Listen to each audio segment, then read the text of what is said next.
কিছু মানুষ আছে তাদের উপরে এলাকার মানুষ খুশি থাকে, খুব দান সৎকার করে, কিন্তু নামাজ পড়ে না, রোজা রাখে না,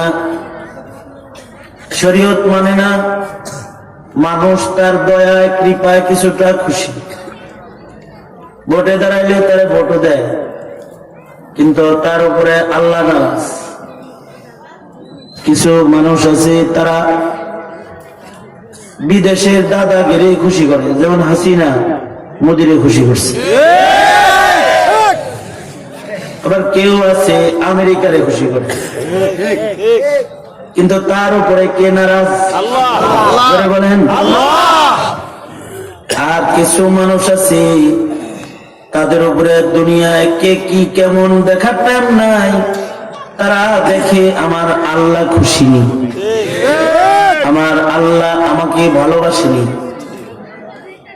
এটা যারা দেখে তারা হলো প্রকৃত চালাক। আল্লাহর রাসূল বলেছেন, আল কাইয়িসু মান দানা নাফসাহু ওয়া আমিলা লিমা বাদাল মাউত। তার রব মরার পরে তার সাথে কি আচরণ করবে এটা চিন্তা করে। এই চিন্তা করে না যে মানুষ তার সাথে কি আচরণ করবে। দলের প্রধান তারে রাখবে না বহিষ্কার করবে, চিন্তা নেই। চাকরি তার থাকবে কি থাকবে না, চিন্তা নেই। এমন মানুষের সাথে আমার দেখা হয়েছে যার সরকারি চাকরি ছেড়ে দিছে। কে তুমি সরকারি চাকরি ছেড়ে ব্যবসা ধরছো কেন? ওই চাকরি করলে আল্লাহ নারাজ হইব। পরিশ্রম যা করি, শুনেছি যেদিন সুদের টাকা থেকে বেতন হয় সেদিন থেকে ছাড়ছে, অথচ সরকারি ব্যাংকের চাকরি করছে, প্রতি মাসে মাসে বেতন পাইতো। চাকরি ছাড়া দিলে চাকরি শেষ হলে পেনশনও পাইত। যখন শুনছে যে সুদের টাকা থেকে বেতন হয়, তার চিন্তা হলো লাথি মারি ওই চাকরিতে, যে চাকরি করে ভালো খাওয়া যায় কিন্তু রব নারাজ হয়ে যায়। কারণ সে সবাইকে রাজি করতে পারে কিন্তু তার রব রাজি করতে পারে না, সে বিফল। আর যে আল্লাহরে রাজি করছে সব নাখোশ হয়ে গেলেও সে সফল। जो तो मेरा तो सब मेरा, फलक मेरा जमीन मेरी, अगर एक तो नहीं मेरा तो कोई शय नहीं मेरी। রাজি রাখতে হবে কাকে? জোরে বলেন। কারণ আমরা গোলাম কার? আমাদের বানাইছে কে? খুশি রাখা দরকার, তাহলে কাকে?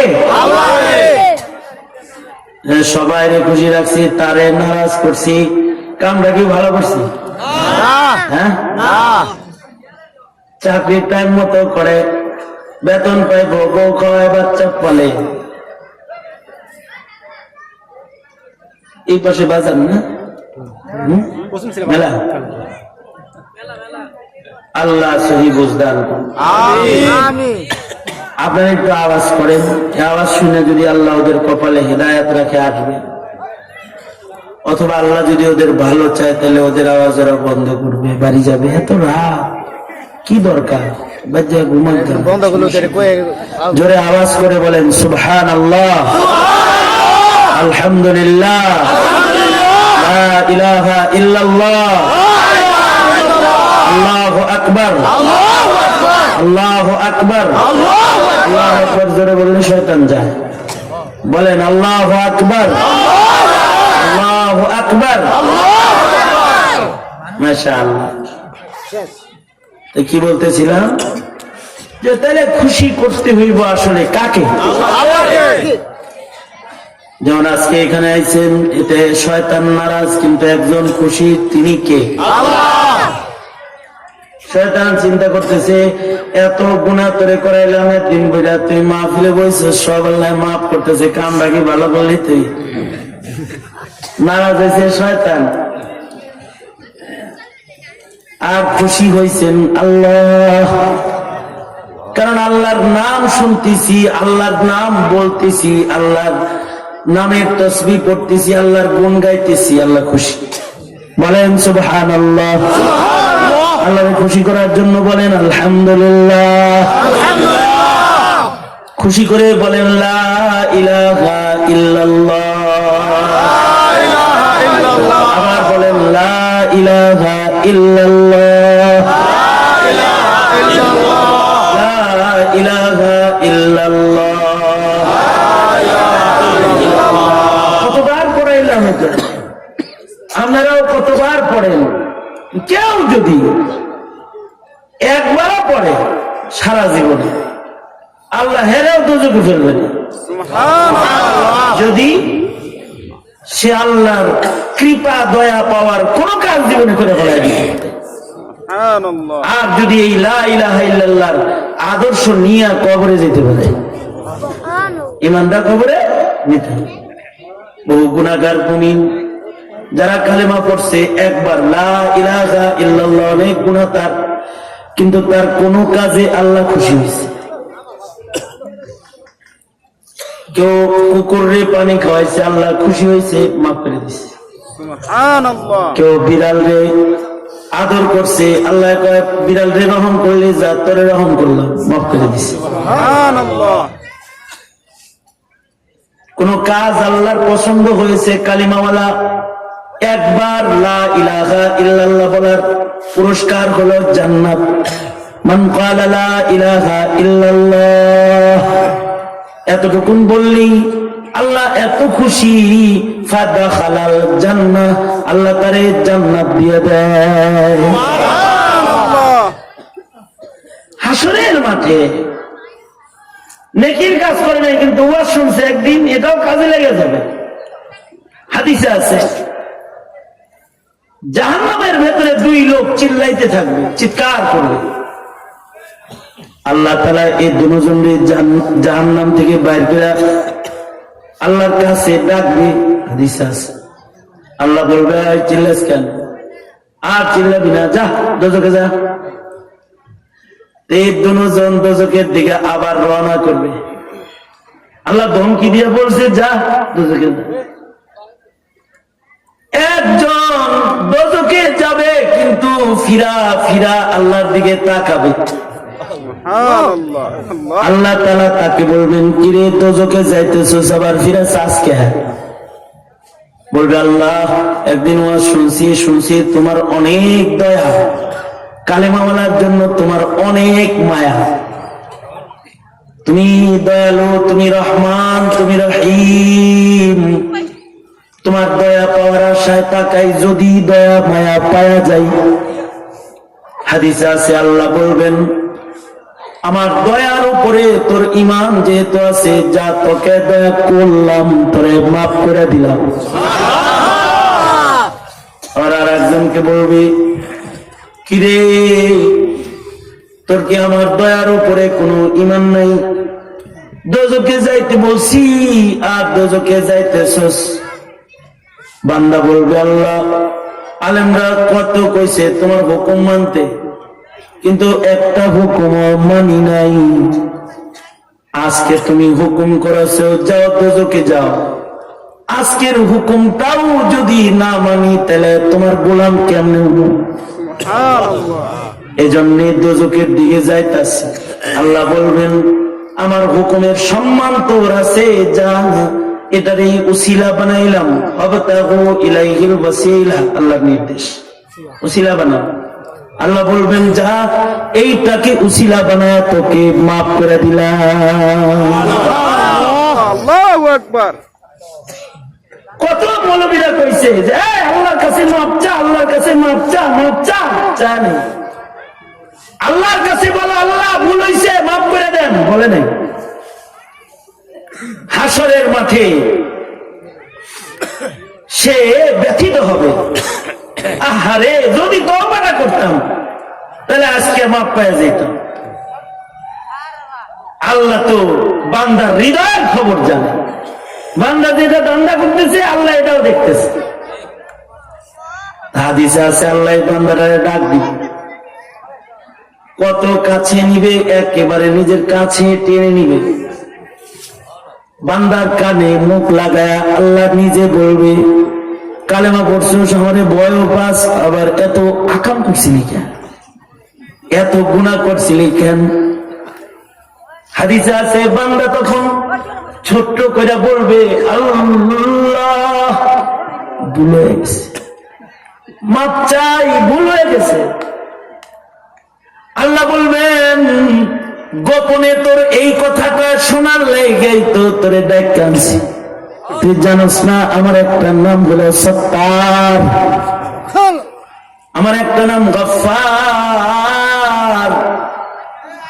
আমি আমার গফফার নাম দিয়ে তোকে মাফ করলাম, সত্তার নাম দিয়ে তোর দুনিয়ার গুনাহ ডাইকা দিলাম, সব গুনাহ নেকি দিয়া পাল্টায় দিলাম। যা ভিতরে যেহেতু আমার ডর আছে, মাফ করে দিলাম। কাউকে কাউকে আল্লাহ তাআলা কালেমা ওয়ালাকে এমন রহমত দিয়ে আল্লাহ জান্নাত দিবে। সুবহানাল্লাহ। ওই সময় হতে পারে আল্লাহ বলবে, কত মানুষ রাত 12টায় গানে থাকছে আর তুই রাত 12টায় ওয়াজে, যা মাফ করে দিলাম। যদি আল্লাহ মাফ করে দেয় তাইলে বলুন তো আজকের বৈঠক কি লাভের না লসের? যারা আওয়াজ করে বলেন, বুঝে বলেন, লাভের না লসের? এবার বলেন, বয়াজে রয়েছেন, ক্ষতি হয়েছে না লাভ হয়েছে? যদি মাফ করে আল্লাহ, যদি এটা পছন্দ করে, আল্লাহ রাসূল বলছেন, বাশশিরু ওয়ালা তুনাফিরু, মানুষকে সুসংবাদ দাও, নিরাশা দিও না। ইয়াসসিরু ওয়ালা তুআসসিরু, এজন্য আল্লাহ পাকের দয়া শোনাইতেছি। হাসরের মাঠে আল্লাহ তাআলা, মুসলিম শরীফের রিওয়ায়াত, কিতাবুল ঈমান, তার মানে মুসলিম শরীফের হাদিসের তো একটা কি আছে, ওজন আছে না? কেউ কেউ বলছেন কোরআন শরীফের পরে সবচেয়ে দামি কিতাব বুখারী শরীফ, কেউ কেউ বলে না কোরআন শরীফের পরে সবচেয়ে দামি কিতাব মুসলিম শরীফ, বিশুদ্ধ কিতাব। তার মানে মুসলিম শরীফের বর্ণনার একটা ওজন আছে। এ কারণে যদি বলে এই মুত্তাফাকুন আলাইহি রিওয়ায়াত, বুখারী মুসলিমের রিওয়ায়াত এটা, তাহলে মানুষ করতে ঠিক আছে, কারণ এই কিতাবগুলো আল্লাহর কাছে দামি কিতাব। মুসলিম শরীফের বর্ণনা হলো আল্লাহ তাআলা যে একবার পড়ছে লা ইলাহা ইল্লাল্লাহ মুহাম্মাদুর রাসূলুল্লাহ, নামাজ পড়ে নাই কিন্তু নাস্তিকের লোকে যায় নাই, ইবাদত করে নাই কিন্তু কাদিয়ানির লোকে যায় নাই। হ্যাঁ, কথা বলেন না, যারা আওয়াজ করে যায়, ইবাদত করে নাই, হাসিনার মতো এত ইবাদত করে নাই কিন্তু হিন্দুর লোকে চলে নাই। আমাদের আওয়ামী লীগের ভাইয়েরা আগে ওয়াজ করতো, কিন্তু আমরা কোরআন হাদিস বলি আর ওরা মাইকে আমাকে বন্ধ করে বলতো। আমাদের প্রধানমন্ত্রী কোরআন শরীফ পড়ে ডেলি, তাহাজ্জুদ পড়ে ডেলি, ইশরাক না পড়ে ওঠে না, এগুলো বলতো না?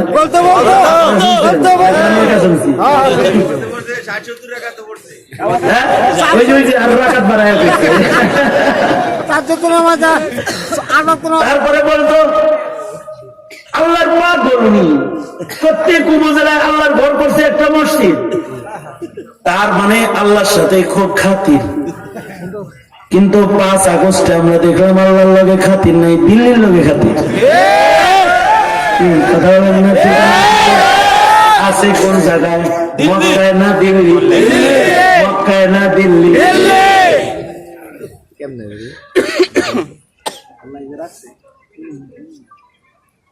সাবধান সাবধান, আল্লাহর সাথে খাতির হইতে হইব, আল্লাহর সাথে। কালিমাওয়ালার খাতির যদি মুশরিকের সাথে হয়, কালিমাওয়ালার খাতির যদি কাদিয়ানির লগে হয়, কাদিয়ানি। আমি যখন রিমান্ডে, তখন আমার এক পুলিশ অফিসার কয়, হুজুর কাদিয়ানির কি আসলে কাফের?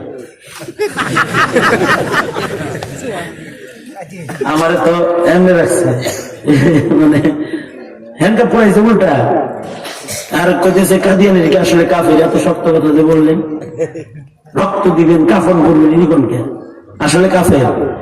তা আমি বললাম হ্যাঁ কাফের, এই এই এই এই এই এই কারণে কাফের। মনটায় তখন করতেছে খালি উল্টা হ্যান্ডকাপ লাগাইছে দেখে রিমান্ডে আছে, তাছাড়া তো নাকের বদনা খোলা লাগে। কাফের নিয়ে এটা জিজ্ঞেস করা। আবার মনে মনে বলি যে কোন পাঠায় যে তোরে এই অফিসার বানাইছে, কাদিয়ানি কাফের তাও জানোস না, তুই তো 17 কোটি মুসলমানের মেথর হওয়ার যোগ্যতা রাখিস, অফিসার হয়ে রিমান্ড করিস। কালিমাওয়ালা কিন্তু কাদিয়ানির লোকে কত খাতির, এরকম না। কাদিয়ানির লোকে খাতির না, আসাদপুরের লোকে খাতির না, মুরগি চোরার লগে খাতির না, হাসানুল হকিনুর লগে খাতির না। খাতির কার লাগে? নামাজ পড়ে না কিন্তু মসজিদের দিকে কেউ তাকাইলে কয় চোখ খুলাম। নামাজ পড়ে না কিন্তু আলেমদেরকে কেউ বেইজ্জতি করলে সে আগায় যায় প্রতিবাদ জানায়। নামাজ পড়ে না কিন্তু ইসলামের বিরুদ্ধে কেউ বললে সে গর্জে দাঁড়ায়। তার মানে কি? তার কালেমার আদর্শ আছে, আদর্শিক ভাবে সে কালিমা লালন করে, শুধু মুখে বলে না, হৃদয়ে লালন করে। এমন মুমিনের যদি ইবাদত কমও হয়, মুসলিম শরীফে আছে আল্লাহ তাকে দোজখে ফেলবেন ঠিক, কিন্তু সুবহানাল্লাহ বলার লাগে রেডিও বসে আগে বলেন না, আগে বলেন না, আল্লাহ তাআলা তাকে দোজখে ফেলবেন, কিন্তু দোজখে ফেলার আগে আল্লাহ তাকে আবার মৃত্যু দান করবেন। এই মৃত্যুটা আল্লাহর মায়ার মৃত্যু। আল্লাহ যে কালিমাওয়ালারে ভালোবাসে সেই মৃত্যু। মুহাদ্দিসিনরা এই মৃত্যুর তুলনা করে অপারেশন করার সময় ডাক্তার যেমন রোগীর অবাস করে, ওপেন হার্ট সার্জারি করবে, বুকের মাল বাইর করে লাগাইব, হাতের না পায়ের রোগ কাটটা বুকে লাগাইব, পিঠের চামড়া পায়ে লাগাইব, কত শক্ত অপারেশন করলো, কিন্তু অজ্ঞান কইরা করছে, এ রোগীর খবর নাই, তার চিকিৎসা করছে। আল্লাহ তাআলা কালেমা আদর্শওয়ালা মুমিনকে দোজখে আযাব দিবে না, চিকিৎসা করবে, ওর গুনার ময়লা ধৌত করবে, এ কারণে মৃত্যু দিয়ে ওরা অজ্ঞান করবে, তারপরে দোজখে ফেলবে। আগুন দিয়ে ট্রিটমেন্ট শেষ, গুনার ময়লা ধৌত হয়ে গেছে, এবার আল্লাহ তাআলা এই পুরা লাশটাকে উঠাবে, উঠায় তাকে নহরে হায়াতের পানি দিয়া আল্লাহ গোসল দিবে, সাথে সাথে কালো চামড়া সাফ হইয়া শুভ্র সুন্দর সুদর্শন যুবক যুবতীর আকৃতি তার আসবে। আর কালেমা ওয়ালাকে খুশি হইয়া আল্লাহ বলবে, যা ইবাদত করস নাই তাই সাজা দিছিলাম, ইমান ছিল তাই জান্নাত দিলাম। তাহলে মৌলবীর আছে আপনার ছেলেরে আপনার মেয়েরে মাহফিলে একবার কালিমা পড়ায়, বলেন এটার দাম আছে না নাই? জোরে বলেন। বুঝে আসে এগুলো? আসেই তো, আপনাদের বুঝে আসে দিয়েই বলে দিয়েছে, কিন্তু যার বুঝে আসে না ওরে টাইম নাম পারবেন না, ওর কাছে ঢোলের বাড়ির দাম আছে, টুনটুনা টুনটুন একতারা দুতারার দাম আছে, ওর কাছে আল্লাহর নামের দাম নাই। সুতরাং আওয়াজ করে বলেন সুবহানাল্লাহ, আলহামদুলিল্লাহ,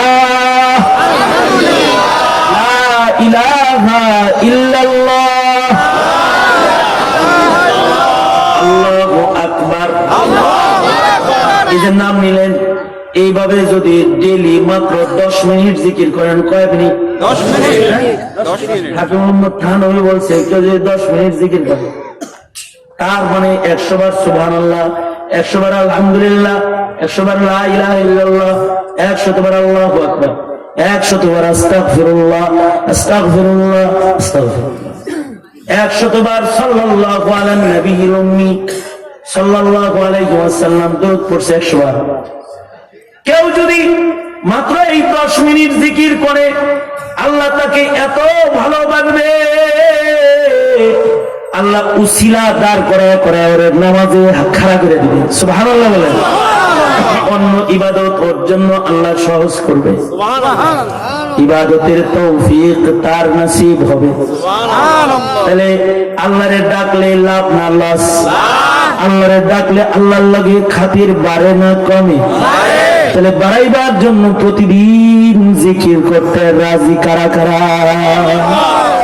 ইনশাআল্লাহ। নামাজ পড়লে খাতির বাড়ে না কমে?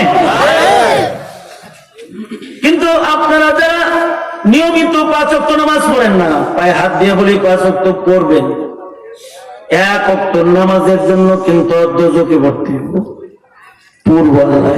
নাউজুবিল্লাহ। সুতরাং নামাজ পড়বেন। কিছু কিছু মানুষ আছে সপ্তাহে 2 রাকাত পড়ে খালি জুমার নামাজ, কিছু আছে বৎসরে 2 দিয়ে 4 রাকাত পড়ে, কিছু কিছু এমন অথর্ব আছে যারা জানাজার নামাজও পড়ে না কিন্তু কালেমা ওয়ালা। আমার লগে দেখা হয়েছে এমন একজন। আমি ওসিয়তের জানাজা পড়াইতে গেছি, আমার মাইতে ওসিয়ত করছে, হুজুর আপনি আমার জানাজা পড়াইবেন। আমি জানাজা পড়াইতে গেছি, জানাজার ইমামতি করলাম, শত শত মানুষ জানাজা পড়লো, একটা দিয়ে চেয়ার লয়ে গাছতলায় বয়ে রয়েছে। আমি সন্দেহ করছি মাইয়েতের কোন ভিন্ন ধর্মী বন্ধু হবে, যেহেতু মাইয়ের সরকারি চাকরি করত, মনে হয় ভিন্ন ধর্মী কোন বন্ধু দেখতে আইছে। তা আমি সাহস করে নামাজ জানাজা শেষ হয়ে গেলে হাঁটতে হাঁটতে হের কাছে গেছি, যাই হেরে যাই কইছি আসসালামু আলাইকুম। কয় ওয়ালাইকুম আসসালাম ওয়া রাহমাতুল্লাহ। হুজুর কেমন আছেন? আলহামদুলিল্লাহ খুব ভালো। আপনি কেমন আছেন? ভাইজানের নাম কি যেন? কয় আমার নাম মোহাম্মদ ওমর। কোন কি আপনি মোহাম্মদুর রাসূলুল্লাহ সাল্লাল্লাহু আলাইহি ওয়াসাল্লামের উম্মত? এইখানে একটা বড় মানুষের জানাজা হলো, তাও আপনি পড়লেন না। চেতে গেছে। আপনারা প্যাঁচ লাগান, কি প্যাঁচ লাগাইলাম? জানাজা হলে দোয়া, আপনারা কাতারে দাঁড়ায় করছেন, আমি চেয়ারে করছি, অসুবিধা রাখি এটা? আপনারা কেবলা মুখী ছিলেন, আমি অন্য মুখী ছিলাম, দোয়া করছি আমি। বললাম ঠিক আছে ভাই, আপনার কথাই মান্য নিলাম, আপনি দোয়া করছেন, করেন নাই তাতেও আমরা করছি, আপনারটা আদায় হয়েছে। কিন্তু নবী বলছেন কেউ যদি কোনো ভাইয়ের জানাজা পড়ে আল্লাহ তাআলা এত খুশি হয় যে তুই আমার বান্দার জানাজা পড়লি। আল্লাহর রাসূল বলেছেন জানাজা পড়নে ওয়ালাকে আল্লাহ তাআলা 1 উহুদ সওয়াব দান করে, 1 উহুদ পাহাড় পরিমাণ সওয়াব দান করে। সুবহানাল্লাহ। একটা সওয়াব মা বাপ দিব না, মায়ের কাছে যা বলবে মা একটা নেকি দাও, দিবে না। 1 উহুদ সওয়াবের কত দাম? তার মানে যে কোনো নেকির কাজ হোক না সেটা নামাজ, হোক না সেটা জিকির, হোক না সেটা তেলাওয়াত, হোক না সেটা হজ, হোক না সেটা যাকাত, হোক না সেটা জানাজার দোয়া, হোক না সেটা অল্প সময়ের কোন সূরা পড়ার আমল, এর দ্বারা আল্লাহর সাথে খাতির হয়। এই কারণেই যারা আল্লাহর প্রিয় তারা সারা রাত নামাজ পড়েছে এমনি না। ইমাম আযম আবু হানিফা 40 বছর ইশার ওযু দিয়ে ফজর পড়ছে, সুবহানাল্লাহ। 2 রাকাত নামাজে 1 খতম কোরআন পড়ছে, সুবহানাল্লাহ জোরে বলেন। যেমন হযরত ওসমান 2 রাকাত নামাজে 1 খতম কোরআন পড়ছে, সুবহানাল্লাহ। তামিমে দারি 2 রাকাত নামাজে 1 খতম কোরআন পড়ছে, আর আমরা কুল আল্লাহ পড়ি। অথচ যদি কুল আল্লাহ তো একবার পড়ে 10 পারা, 2 বার পড়ে 20 পারার সওয়াব, 3 বার পড়ে 1 খতমের সওয়াব, 6 বার পড়লে 2 খতমের সওয়াব, 9 বার পড়লে 3 খতমের সওয়াব, 10 বার পড়লে সেকেন্ড হোম মালয়েশিয়া বানায় পালান লাগবো না। আল্লাহ তাআলা জান্নাতের ভেতরে বাড়ি দান করবে, সুবহানাল্লাহ। যে পড়বেন কি পড়বেন না ইনশাআল্লাহ। সূরা ইখলাস তো সবার মুখস্থ, পড়ব কি পড়ব না ইনশাআল্লাহ। ফরজ এর উপরে বহুত লোক আছে মাহফিলে বলে থাকে এর হজ ফরজ অনেক আগে থেকে জানে, মেয়ে বিয়ে হয় নাই এর লেগে যায় না, ছেলে বিয়ে করায় নাই এর লেগে যায় না, অথবা গাফলতি করে যায় না। একজন তো ফতোয়াই দিগাইতেছে, হুজুর কি লাভ জামো আর আমো, এই টাকাটা গরিবদের দিলে ভালো হবে না। কি দরদি রে, নিজের দরদের যেটা আর একজনের দরদ বেশি, এর মতো লোক কি আর ভাবা ফরজ হজ করে না। আর ইমামে আজম আবু হানিফা হজ করছে 55 বার, জোরে আওয়াজ করে বলেন সুবহানাল্লাহ। 55 বার হজ করেছে। সাঈদ ইবনে মুসাইয়িব এক বুজুর্গের নাম, বিশিষ্ট তাবেঈ। তিনি কত ইবাদত করছে শুনি না, ভালো করে একটা সুবহানাল্লাহ কোন আগে কোন কে শুনি না। একটা হলো 40 বার হজ করছে লাগাতার, 40 বছর তাকবীরওয়ালা সহকারে নামাজ পড়ছে 5 বেলা, 40 বছর। হয় না জোরে আওয়াজ করে বলেন। আমাদের তো একদিন 5 বেলা হয় না, আর উনি করছে কত বছর? 40 বছর তাকবীরওয়ালা সহ 5 বেলা নামাজ। সবচেয়ে আশ্চর্য খবর হলো 40 বছর সাঈদ ইবনে মুসাইয়িব 40 বছর পর্যন্ত চিল্লায় একটা সুবহানাল্লাহ বলেন, 40 বছর পর্যন্ত আজান হওয়ার আগে মসজিদে ঢুকছে। আল্লাহু আকবার। জিজ্ঞাসা হয়েছে কি ব্যাপার হুজুর, আপনি আজান হওয়ার আগে মসজিদে আসেন কেন? উনি কান্দা দিয়ে বলছে, মসজিদ আল্লাহর ঘর, আর আজান আল্লাহর ডাক।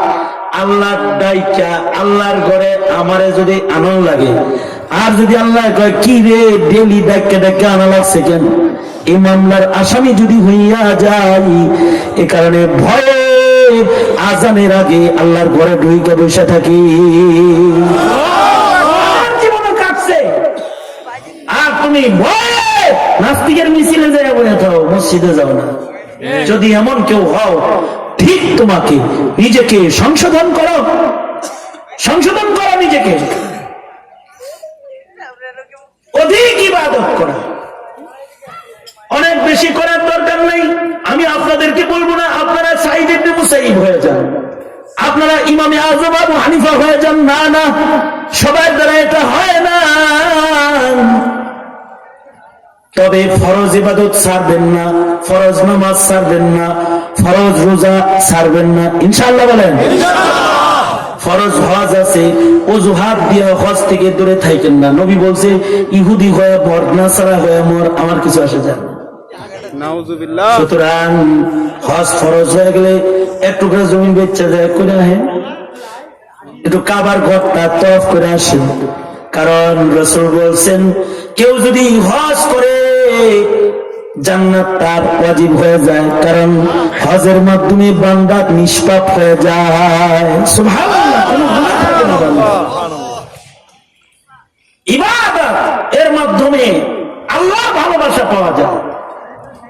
আমার এত এই আধা ঘন্টার বয়ান শোনার পরে কারণ যদি দিলে এটা এসে থাকে, হায় আমি তো 30 বছর নামাজ পড়ি না ঠিক মতো, আমি তো রোজা রাখি না, আমি তো কোরআন পড়া জানি না, আমি তো ইবাদত করি না, তাইলে আপনার জন্য সেকেন্ড প্রেসক্রিপশন, আপনি এখন যদি বৈশা খালি তওবা করে বলেন আস্তাগফিরুল্লাহ, আয় আল্লাহ পিছনে যা করছি ভুল করছি মাফ করে দেন, সামনে ভুল করব না, আল্লাহ ওয়াদা করতেছেন ইন্নাল্লাহা ইউহিব্বুত তাওয়াবিন, আল্লাহ সাথে সাথে উলাইকা ইউবাদদিরুল্লাহু সাইয়্যাতিহিম হাসানাত, নেকি গুনাহ নেকি দিয়া পাল্টায়া, নেকি দিয়া আমলনামা ভইরা আপনাকে জান্নাতি বানায়া দিবে। সুবহানাল্লাহ। হযরত মুসা আলাইহিস সালাম সব আদিষ্ট হলেন আল্লাহর কাছ থেকে, আয় মুসা যাও, মরুভূমিতে আমার এক প্রিয় বান্দা মারা গেছে, নির্দেশ হলো তুমি জানাজা পড়বা, তুমি তাকে জানাজা দিবা। শুধু জানাজা একা দিবা না, মহল্লায় এলান করবা একজনও যেন তার জানাজা মিস না করে। কঠিন নির্দেশ না? মুসা আলাইহিস সালামরা কালকে যায় নিয়ে আসছে, সবাই বলছে আল্লাহর নির্দেশ, সব এর জানাজা পড়ো, সব জানাজায় দাঁড়াইছে। এবার সবাই কয় কে আল্লাহর এত প্রিয় যে আল্লাহ তার জানাজা পড়তে আমাদের নির্দেশ করে, তার একটু দেখতে চাই। যখন দেখতে গেছে দেখে ডাকাত, যে ডাকাতরে এলাকা থেকে বাইর করে দিচ্ছে। ডাকাত মরুভূমিতে থাকে, মানুষ জানে যে সে মরুদস্য, মরুভূমিতে ডাকাতি করে আর খায়। সেই ডাকাত দেখে আজকে তাদের সামনে মুসা নবীর মাইয়িত, সবাই আসছে জানাজা পড়তে। লোকেরা বলে পয়গম্বর গো, এত বড় অপরাধী যাকে দেশ থেকে বাইর করে দিলাম, এর এত দাম কেমনে? আল্লাহর কাছে একটু জিজ্ঞাসা করুন। পয়গম্বর জানাজা শেষে, দাফন শেষে আল্লাহর কয় আল্লাহ ডাকাত প্রিয় হইল কেমনি, খুনি প্রিয় হইল কেমনি? আল্লাহ বলেন মুসা আমার বান্দা, এলাকার থেকে যখন তোমরা বের করে দিয়েছ মরুভূমিতে, সে আমার কাছে বলেছে আল্লাহ মানুষে বের করে দিছে, আপনার রহমত থেকে আপনি বের করে দিয়েন না, আমি তওবা করতেছি, আমরা মাফ করে দেন। আর ওই তওবার পরে তার মরণ হয়েছে, তাই আমি তার মর্যাদাকে উঁচু করে দিয়েছি। যারা দেশ থেকে বিদেশ আছে, অনলাইনের মাধ্যমে তাদের কাছে আবেদন, হে নেই কমাস কোন তওবাটা করো। কি কথা কর না কেন? তওবা করলে কি হবে? আল্লাহ মাফ করে দিবে। আর যদি সাহাবায়ে কেরামের মতো ঈমানদার হও, তাহলে আমরা তোমাদের অপেক্ষায় আছি, আসো দুনিয়ার বিচার দুনিয়ায় কইরা দেই। ভয় দেখাবে না যে কোনো সময় আয়া করতে পারি, আয়া করো, বিচার করি, পাক হয়ে যাও। এদেশের মানুষ বিচার করো, খুনের বদলা নেই, শাপলার হত্যার বদলা, বিডিআর হত্যার বদলা, বৈষম্য বিরোধী ছাত্র আন্দোলনে আমার কিশোর কিশোর ছেলেদেরকে পাখির মতো গুলি করে হত্যার বদলা। পবিত্র হয়ে যাও।